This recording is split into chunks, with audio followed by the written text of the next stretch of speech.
What is a dynamic block? Well, in WordPress, there are two different types of blocks. We have dynamic blocks, we have static blocks. And the difference really is when the page loads on the front end of my website, do I have content that needs to be dynamic, that needs to change, that needs to check the database? Or do I have content that's pretty static? Once I put it in the block editor, it stays the same, nothing needs to change. So those are the two different types. What I really find is that if you're building custom blocks, it's typically because you're doing something kind of fancy, getting something from the database, custom query, that sort of stuff. So that's what we're going to build. We're going to build an example dynamic block. What it's going to do is just pull a list of users with like their avatar and their username, and then it's going to let you filter it by the role. So it's going to give us an option to look at how do I add a little custom field to my dynamic block, and then also like how do I render it properly on the back end or on the front end. So it'll be a good example of that. So let's just look at the markup in the code editor to kind of see that dynamic versus static block difference. So in like a static block, the actual HTML of the block shows up here in the editor because that's what gets saved into the database and that's what gets loads on the front end. So it's, everything is kind of what you see is what you get with that. You can see the kind of opening tag here. That's the name of the block, the JSON of attributes that WordPress needs to kind of access and know, what information, but really everything is here. Like even though the attribute is saved here, font size small, you can actually see the class name is already there. So it's already taken care of for you. Let's contrast that with our dynamic block where there's actually no markup. It's just the opening comment tag of the block. So in ours, we have the name of our block that we're going to build and our custom attribute that we saved, and then nothing else here because it's going to get rendered dynamically on the front end.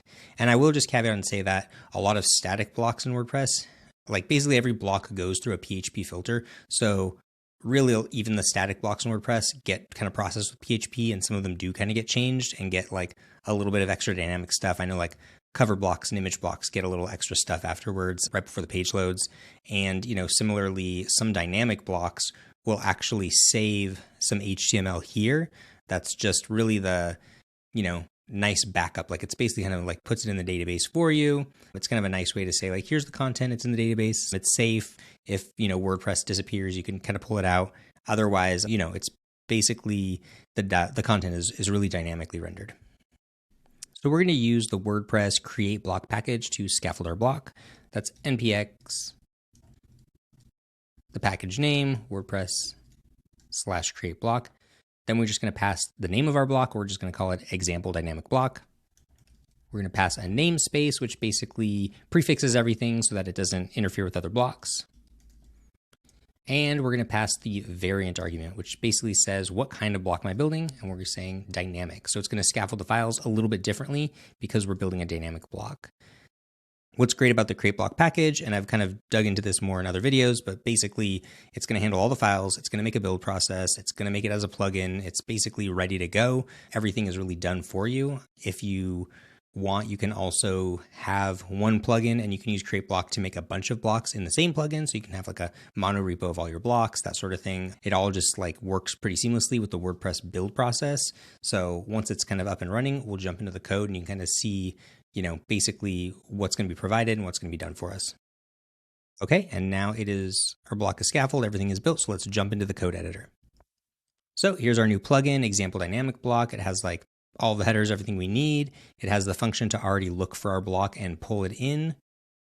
And it's got a source folder with all the files we need for our block. Let's take a quick look at the package.json and just go over this again if you haven't done this before. Basically, it's going to give us some node scripts that we can run that's going to handle all of the build process for us. So I'm opening up the terminal and I'm just going to do npm run start to get that build process going for us. And we'll just hide that sidebar. So let's start with our block.json file. Block.json is basically how we tell WordPress everything about our block, like what it's called, where to find it, where the files are for it, what attributes it's going to save, other things like what block supports it works with. So let's go through just a few things here. We're going to change the icon to admin users. Whoops. This is just a dash icon. It just looks like a little person instead of the smiley face. We're going to add some block supports. Block supports are basically kind of most design sort of features that you can kind of turn on and off. So spacing, colors, alignment, padding, typography settings, all these sorts of things. You can just kind of turn them on, and then WordPress loads them into that block editor for you for your block, and you don't really have to do anything. It just does it. It adds the styling. It works with theme.json. It's kind of just built in, and block supports really get you most of the base kind of settings that you're going to need for a block. For our block, I've added background color and text, so we can change the background color and the text color. I've added the wide and full alignment option, so you can make the block get wider or full screen width. And then I've added padding and margin spacing, so you can do basic design stuff. I could maybe do typography settings, but that's still like in an experimental phase, so I don't really like using that in blocks yet. But I think this is enough to get us going.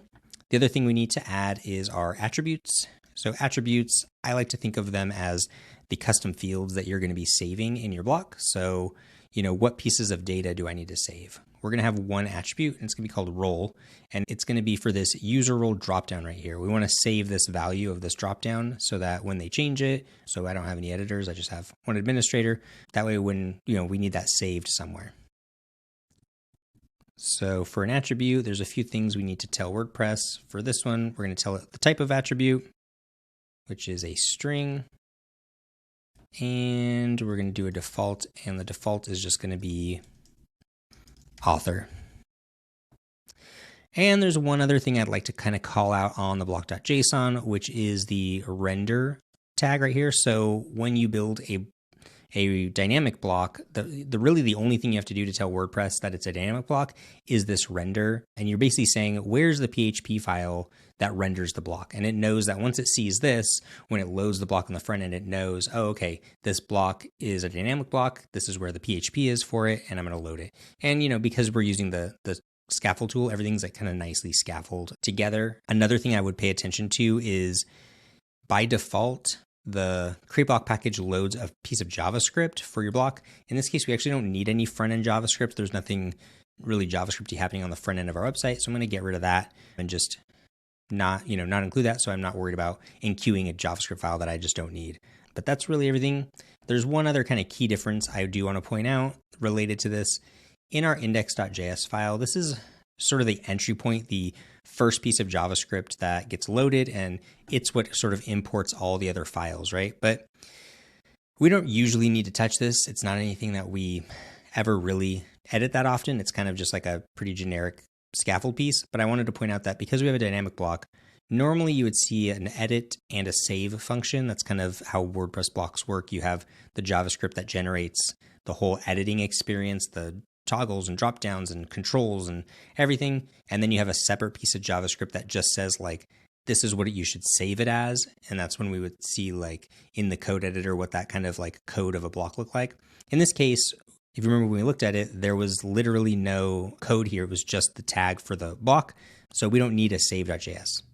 So in ours, there's no save.js and we're not importing it here. So let's jump into the Edit.js file of our block. This is where we build the editing experience of our block. So yes, it needs to include, what the block's going to look like, but it also needs to include if you're going to have like our custom fields and things like that. So we're going to start with that. We're going to start with our custom fields, and then we'll start with rendering our block because I want to go over a couple different ways that we could do it. So to refresh, what we need to do is we need to hook in to the sidebar here. We need to add our dropdown so that they can pick a user role.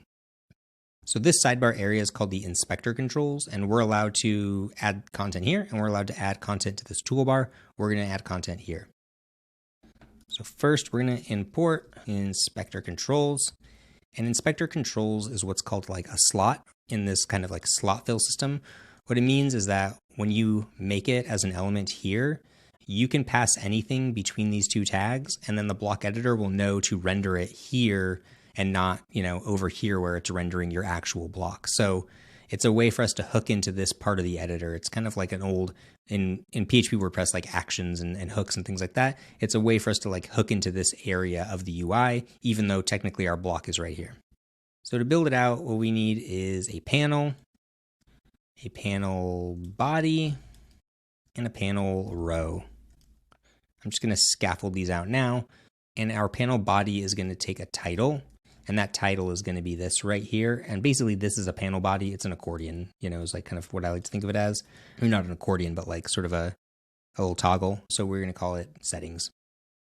I could just pass a string, but I'm going to do it translatable. So I'm using the WordPress translation function. And we also need to import all of these. So these are components. Anytime I'm using React components, I got to import them. These ones are all going to come from the WordPress/components library. If you haven't used that before, it's basically all the UI, all the different like drop downs, text fields, modals, like all sorts of things that you have access to. Whoops. WordPress components. So we're going to import these 3 from the WordPress components, and we're actually going to import a 4th one. It's going to be called I don't know what is going on with these pop-ups here. Select control. Okay. And select control is actually just going to be this select element here, but it's just WordPress components version of it that gives us a lot of extra features. Okay. So inside of our panel, we can do our select control. Whoops.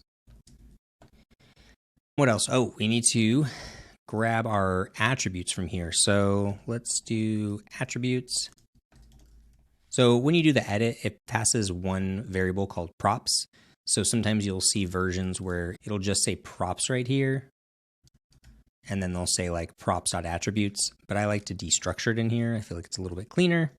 So I will do attributes and set attributes. Okay, so let's build out our select control.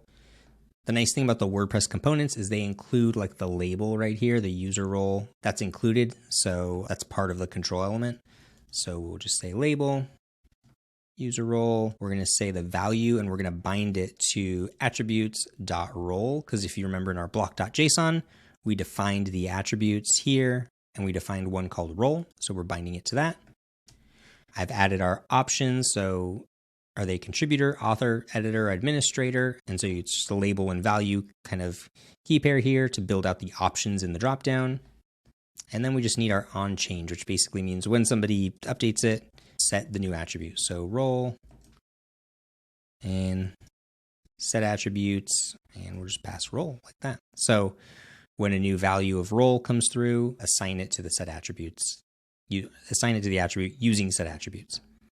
So I'm going to save that. So that right there is really all you need to build kind of custom fields in your blocks. It seems like a lot at first, but it actually ends up getting pretty easy depending on the block, or the field. Obviously images, repeaters, those things can get pretty tricky. Post pickers, that sort of stuff, ACF blocks really handles a lot easier. But for text controls, select controls, that sort of stuff, it's pretty nice that you can just pull these in. And then I could just, duplicate this whole panel row and just add as many fields as I need and just make sure I define them in my attributes here. And then after that, we're just going to build out the actual sort of content of our block. But before we do, I kind of want to jump over and build it in PHP first, because I feel like that's maybe a little bit easier to understand how we build PHP of the actual block content. And then I think we'll look at I think most people will be comfortable building in PHP when they're doing a dynamic block. And then it's kind of like always a little weird. Like, how do I do this in the React version? So let's jump over to Render.php. So you'll notice that we have this kind of stock file that's already written for us. And we have a paragraph tag and this echo get block wrapper attributes. So you remember when we were looking at the code in the beginning and we were toggling attributes on and off, like, text size and color and that sort of stuff. Most of those are just CSS classes that kind of get added to the block. So what's really nice is it's like a really good system for that, where when you generate your block, it's going to have its own class name, which is basically the name of the block here. This kind of turns into the class. And if we go to the Style.scss, you can see like WP block, our namespace, WP dev, the name of our block. So like that's going to be added to it automatically for us. It's a convention. It's always going to be the same. And then if they turn on anything else like wide alignment, color and stuff, it's all going to get, output right here as classes. So all that's going to be done for us. We're probably not going to do a paragraph. So let's start building out what we think this is going to look like. So I actually want it to be a list, because I think the final version of this is that list of authors where it's like their name and their profile picture. So I actually want the outermost element to be a list. I want it like as lean as possible, few divs as possible, that sort of thing. I don't really need this. Let's just get rid of it. So I need to query the authors. So I love being right here where I'm in PHP. So I can say authors equals, we'll do new WP user query. And so this is showing us role equals author, but we have an attribute, right, that we saved it. So when you're inside of the render.php, you actually get access to 3 different variables. So let's open up the documentation to kind of look at it. So when you have a render.php, you get these 3 attributes. And I'm just going to copy them and put them in our code so we can kind of refer to them. But basically, you have the attributes array, which is the attributes that we saved. So role is one of them, but there are others that are built in by default, like all these block supports. Those are going to actually be saved as attributes, so those will be available there as well. You have the content of the block, and then you actually have the block instance, which includes like all of this other metadata information that WordPress stores in a block. But generally, attributes is kind of where we're going with that. So what we can do is say, no, I don't want the author role. I want it from my attributes. I might do a couple other parameters just to clean up the query a little bit. So I'm going to order by the name in ascending. I'm going to cap it at 12. This stuff, it kind of doesn't matter, but let's get those results. Authors equals authors get results. Okay, so now we can actually build our loop. I'm just going to kind of jump through this part real quick. Okay, so here's our loop. Basically, we're saying if there are authors, loop through the authors. Let's do a list item for each author. I mean, this is just kind of standard WordPress stuff here, where each author is going to be a link to their URL, to their post page. It's going to have their avatar, this sort of stuff. I mean, honestly, like we could get more into these particular functions. These are just core WordPress functions. The point is that our block on the front end, when it loads, it's going to load just like any other PHP. So you really have that option to just, that kind of traditional way of writing WordPress. It's going to render it that way. So let's save this. And then let's just add a little bit of quick styling, and then we'll test it out on the front end. So in the Style.scss, let's get rid of that default style, and let's add some styles here. So we're going to get rid of the bullet points, and we're just going to use a little bit of flex so that our avatar and the person's name kind of appear next to each other. And we're going to use a WordPress core variable to put the gap between them. So it should kind of like space, kind of consistent with the theme. And let's just jump to the front end of our website. So like here's, that block that we're building out, and here it is in the code. I'm just going to zoom in on this code a little bit, but basically it's going to render on the front end as an unordered list. It's going to give that class name for us, and there's one user, so it's going to pull that in and give us all the information there. So, it's pretty simple WordPress stuff, but it's really nice to be able to just like build a block and like immediately the front end works, and immediately you're just spitting out PHP, and it's super handy. The hard part now is how do we get that to work on the back end of WordPress? How do I show that same user query on the back end where I can't write PHP? Because when my user is here, I want this to be real. Like I want this to be able to show I don't have any editors. I probably should have like an else, like if there's none, no users found. But I want this to render right here. So how do I build that good experience? That's the trickier part of the dynamic block. That's what we're going to dig into next. So the Edit.js, the editor experience, we built the inspector controls, but as you see, we still have this kind of like element here that doesn't actually match what we're building, right? So the first thing we're going to do is I'm going to just wrap this in a div for now because we're going to have some other markup.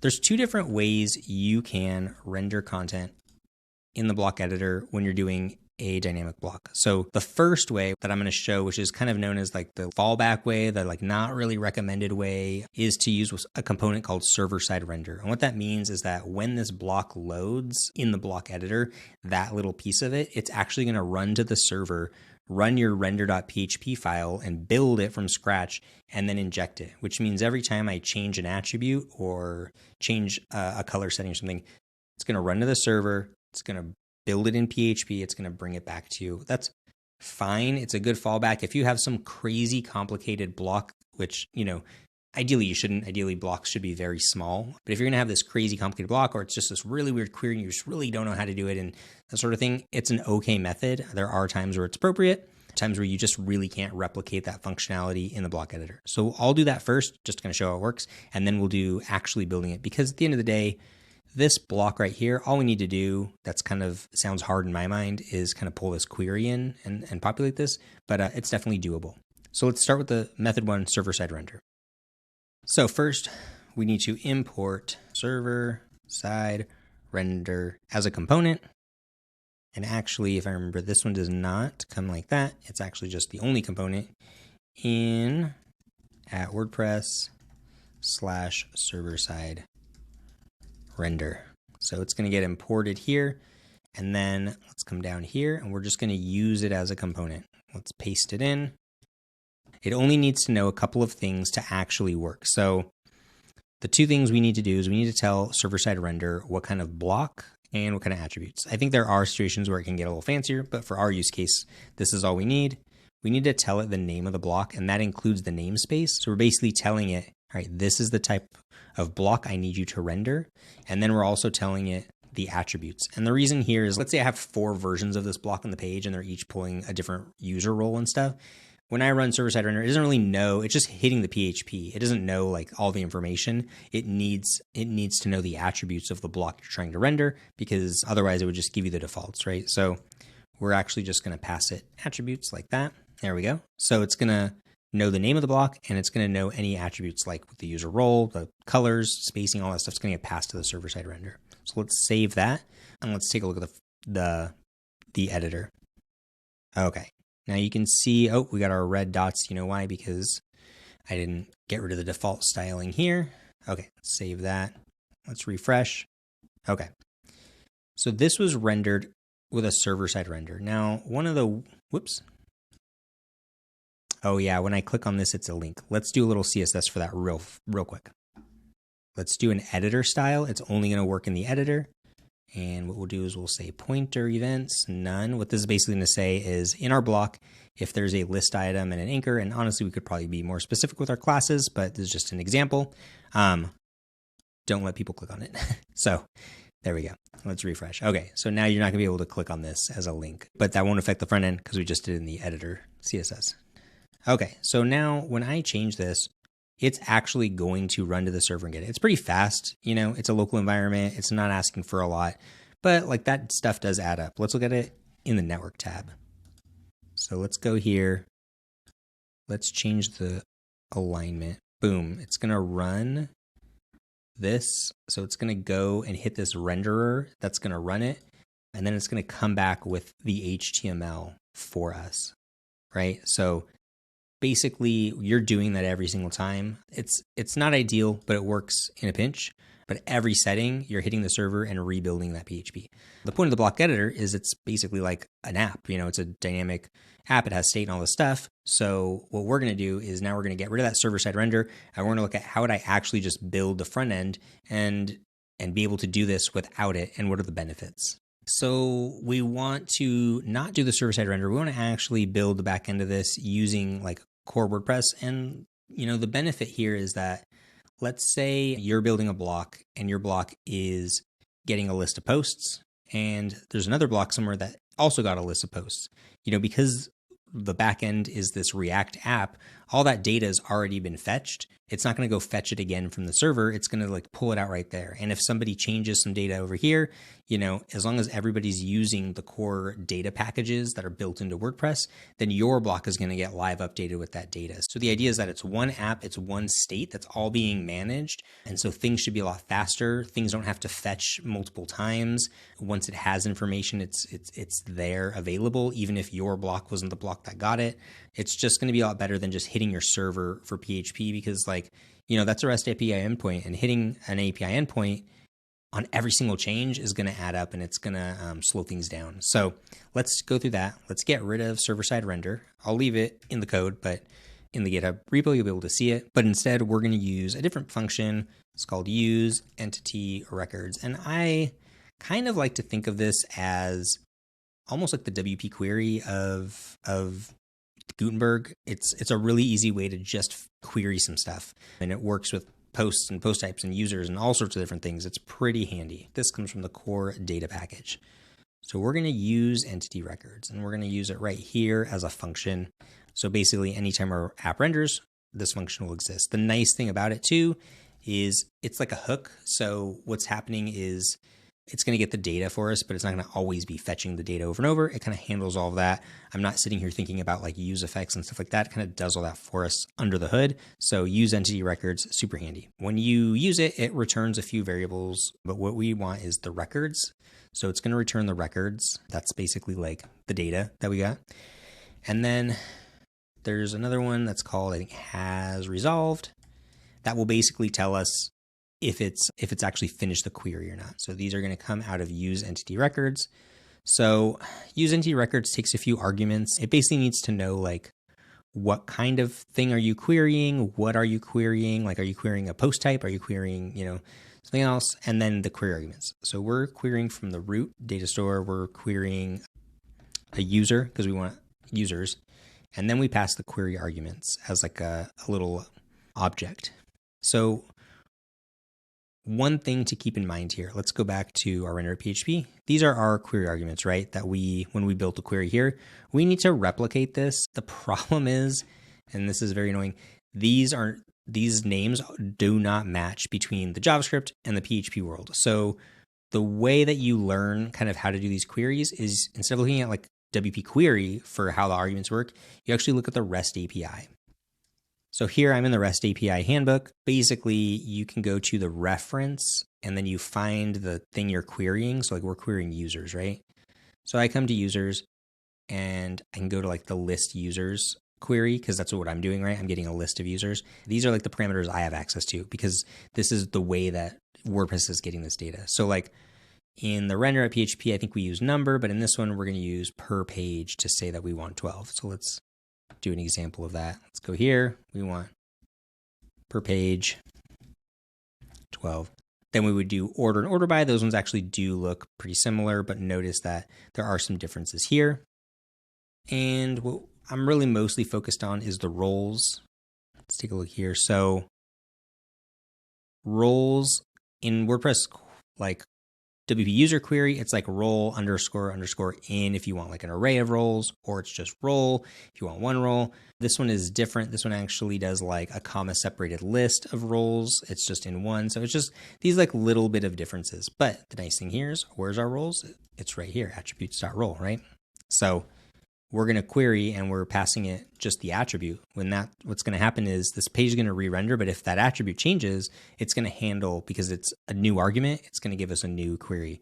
If it's the same argument, use entity records will give us the same data and not hit the REST API. So that's how we get the information. And then we just can spit it out here. So let's get rid of this. So we'll say records and as resolved and then our list. So I'm going to populate this and then we'll talk through it. Okay, so let's talk through this. We have a little fragment, just a kind of nothing, and then we're going to map through our records. So like I said, our records are basically all of the individual data. It could be posts, it could be users, whatever the query is returning. It's basically the results of the query. So we're going to map through it, and then we're going to build it in our list item. And that's, it's kind of the same thing. We have the link, we have the profile image, and we have in the REST API, we get their nickname. So we'll just use that for now versus display name. So we're kind of building the same thing. Instead of a for loop, it's, we're mapping through this array. This is sort of JavaScript fundamentals, so I'm not going to dig too much into it, but I will show you how I got these pieces of data. So you can look at the REST API handbook to figure out what data you get back, because obviously, record.link feels a little different than, when you're doing it in PHP where we were, get author post URL and that sort of stuff, right? So it's a little bit different. So let's look at how we get this data. Okay, so we're back on the page. We are now rendering this not with the server-side render, but with this one. You'll notice that there are some differences. Like, for example, now the list items sit right under here. So we actually need this to be a list. That's the one thing that I struggle with on the server-side render is you really want it kind of like it just, sometimes it gives you an extra div or something like that. So this is always kind of a nicer way to go if you have the time to learn it. So let's check the network tab for that query that's going to come back. We'd even check this users one. I think this is similar, but let's change this to administrator. So it's going to query it again because we haven't queried that yet. But if I go back and forth, it's not going to keep querying it because it already has the information. So this is what comes back for all of the users. So you can see here, this is all of the user information you're getting back. And so that's what I'm going to use to build it out. So like link is what they call the author, get author post link. They just call it link. So I can use that here. Avatar URLs comes as an array or an object with different sizes built in. So I get to pick one of the sizes. So I'm going to use that to build out the image. So basically, what comes through here is what you have access to, unless you obviously want to modify the queries or the REST API endpoints, which you can do, but you can kind of see everything here. So that's what we have access to. That's the way you can kind of dig in and see what you're getting. And so that's kind of that second approach. To me, server-side render, the performance benefits are not that great. The performance hit is bad. Use entity records for simple queries like this is pretty handy. If you're doing anything that's super complicated and maybe shouldn't just be one block anyway. So a lot of benefits to digging into the full JavaScript experience. But what's nice is even if what you build on the back end isn't like pixel perfect to the front end, that can also work too. Like you can just, the back end, depending on your case, can be a little bit different. It doesn't have to be the same or maybe as detailed as what comes out on the front end. That's kind of up to you, but it's really nice to be able to on the front end do that PHP and get that dynamic data. Because if we built this as a static block and we did this exact same thing here, you would get saved to the database and a new user would sign up on the site or a new author or something, and it wouldn't change. You'd have to go to every page that used that block and say like, oh, refresh the data, but this is going to be dynamic data. So that's a quick walkthrough of dynamic versus static blocks. As always, I'm going to put all of the code to this on GitHub. You'll have access to everything. You'll have access to look at both versions of how I built it and run this block yourself. If you have any questions, put them in the comments below. And I hope this was a helpful breakdown of how to build a dynamic block.